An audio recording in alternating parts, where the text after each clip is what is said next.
Assalamualaikum warahmatullahi wabarakatuh. Perkenalkan, nama saya Khotimah. Nomor NIM 12201183456. Bila di sini saya akan mempelajari tentang pembelajaran Al-Quran Hadis. Yang pertama, pengertian Al-Quran.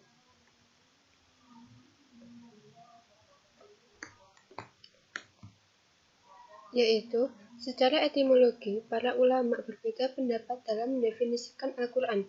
Berikut adalah beberapa pendapat tersebut. Yang pertama, menurut Al-Lihyani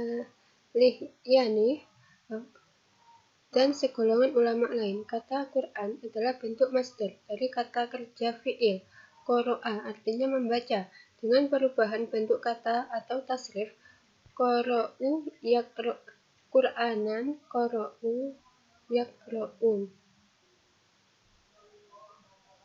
Dari tasrif tersebut, kata Qur'anan artinya bacaan yang bermakna isim maf'ul atau makhluk, artinya yang dibaca. Karena Al-Quran itu dibaca, maka dinamailah Al-Quran. Kata tersebut selanjutnya digunakan untuk kitab suci yang diturunkan Allah Subhanahu wa Ta'ala kepada Nabi Muhammad SAW. Yang kedua, menurut Al-Asy'ari dan beberapa golongan lain, kata Quran berasal dari lafaz korona, yang berarti menggabungkan sesuatu dengan yang lain.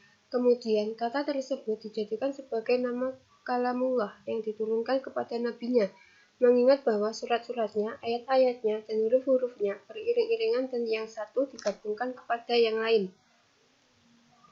Yang ketiga, menurut Al-Fara, kata Al-Quran berasal dari lafaz qoro'inun, merupakan jamak dari kata qorinati, yang berarti petunjuk atau indikator, mengingat bahwa ayat-ayat Al-Quran satu sama lain saling membenarkan dan kemudian dijadikan nama bagi kalamullah yang diturunkan kepada Nabi Muhammad SAW. Yang keempat, menurut Az-Zujaj, kata Quran itu kata sifat dari Al-Qur'u yang sewazan atau seimbang dengan kata fu'lanun yang artinya al-jam'u atau kumpulan. Selanjutnya, kata tersebut digunakan sebagai salah satu nama bagi kitab suci yang diturunkan kepada Nabi Muhammad SAW karena Al-Quran terdiri dari sekumpulan surat dan ayat, memuat kisah-kisah, perintah dan larangan, dan mengumpulkan intisari dari kitab-kitab yang diturunkan sebelumnya. Yang kelima, menurut Asy-Syafi'i, kata Al-Quran adalah isim alam, bukan kata bentukan atau istiqaq dari kata apapun dan sejak awal memang digunakan sebagai nama khusus bagi kitab suci yang diturunkan Allah SWT kepada Nabi Muhammad SAW. Sebagaimana dengan nama-nama kitab suci sebelumnya yang memang merupakan nama khusus yang diberikan oleh Allah SWT, yaitu Zabur kepada Nabi Dawud alaihissalam, Taurat kepada Nabi Musa alaihissalam, dan Injil kepada Nabi Isa alaihissalam.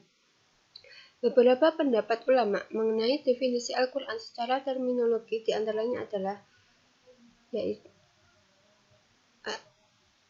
yang pertama, Syekh Muhammad Qudari Baik. Dalam kitab At-Tashri' al-Islam, Syekh Muhammad Qudari Baik mengemukakan definisi Al-Quran sebagai berikut. Al-Quran adalah lafaz atau firman Allah yang berbahasa Arab yang diturunkan kepada Nabi Muhammad SAW untuk dipahami isinya dan selalu diingat, yang disampaikan dengan cara mutawatir, yang ditulis dalam mushaf, yang dimulai dengan surat Al-Fatihah dan diakhiri dengan surat An-Nas. Yang kedua, Subhi Salih mengemukakan definisi Al-Quran sebagai berikut. Al-Quran adalah kitab Allah yang mengandung mukjizat yang diturunkan kepada Nabi Muhammad SAW yang ditulis dalam mushaf-mushaf yang disampaikan secara mutawatir dan bernilai ibadah membacanya. Dan yang ketiga, Syekh Muhammad Abduh. Sedangkan Syekh Muhammad Abduh mendefinisikan Al-Quran dengan pengertian sebagai berikut. Kitab Al-Quran adalah bacaan yang tertulis dalam mushaf-mushaf yang terpelihara di dalam dada orang yang menjaganya, dengan menghafalnya, yakni orang-orang Islam. Dari pendapat di atas dapat disimpulkan beberapa unsur dalam pengertian Al-Quran sebagai berikut. Al-Quran adalah firman atau kalam Allah SWT. Al-Quran terdiri dari lafaz berbahasa Arab. Al-Quran diturunkan kepada Nabi Muhammad SAW. Al-Quran merupakan kitab Allah SWT yang mengandung mukjizat bagi Nabi Muhammad SAW yang diturunkan dengan perantara malaikat Jibril. Al-Quran disampaikan dengan cara mutawatir atau berkesinambungan.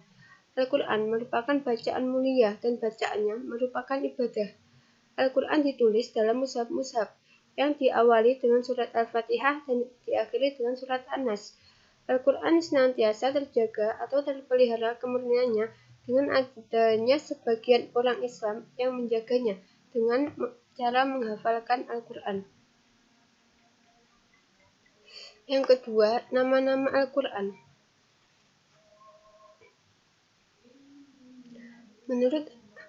Menurut Az-Zarkashi dan As-Suyuti dalam kitab Al-Idkhan menyebutkan bahwa Al-Quran mempunyai 55 nama.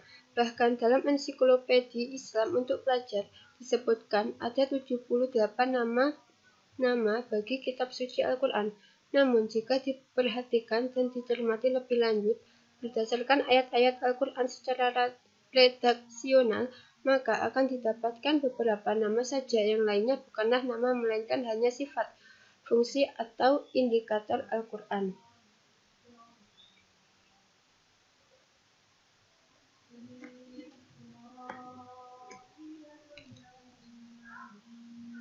Selanjutnya, beberapa nama Al-Quran. Yang pertama yaitu Al-Quranun. Al-Quranun merupakan nama yang paling populer dan paling sering dilekatkan pada kitab suci terakhir yang diturunkan kepada Nabi Muhammad SAW.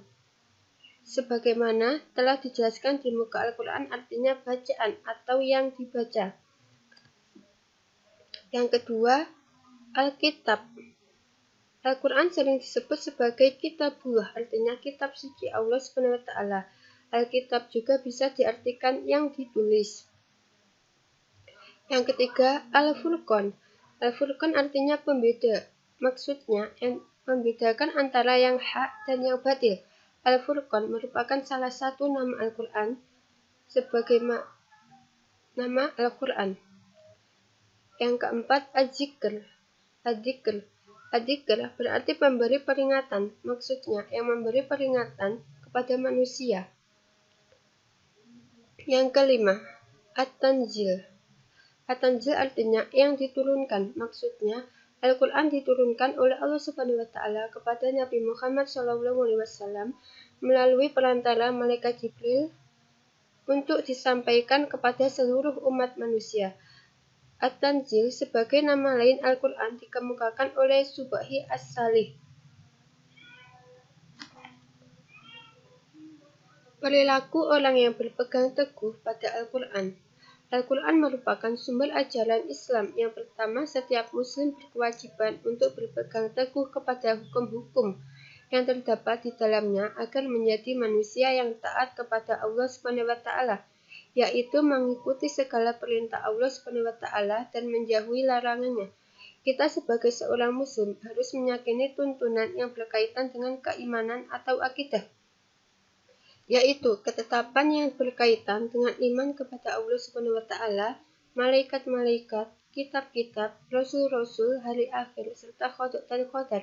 Sebagai seorang yang berpegang teguh pada Al-Quran, kita harus memiliki budi pekerti yang luhur, karena Al-Quran berisikan tuntunan yang berkaitan dengan akhlak, yaitu ajaran agar orang muslim memiliki budi pekerti yang baik serta etika kehidupan.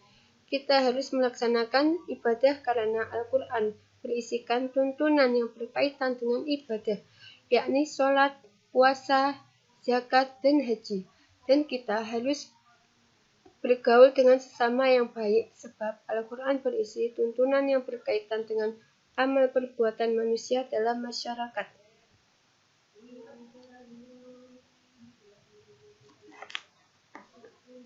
Sekian dari saya.